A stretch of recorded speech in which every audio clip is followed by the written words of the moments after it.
Tinangan na sungin himteng in kilve tu chuboy pa asin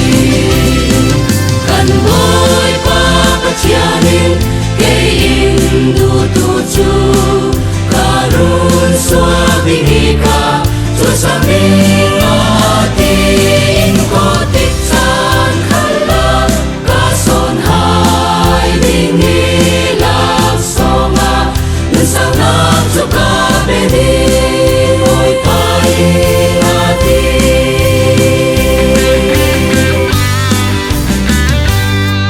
sanjani aswagni tiltinung mi pole sunarwa pi aswagni chon tiang pole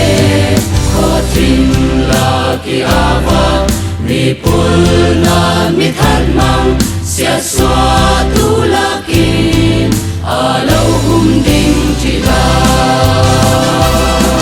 kan boy pa pachianin kay indu tu chu karun swa binika so samin atin ko tiksan khala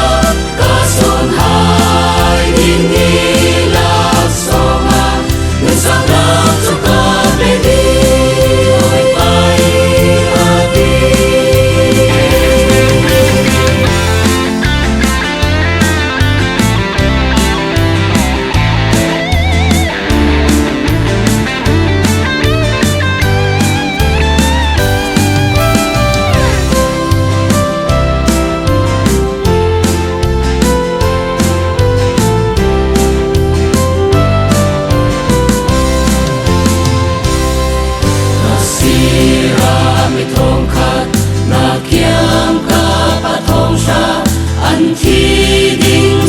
se tua mo in na lau di na fe na mun tipi nang lau hum tu ding ma van mi ka re ti sian nang na tong lau di kan boy pa pachianin kay indu tu chu karun swa binika choi sang ding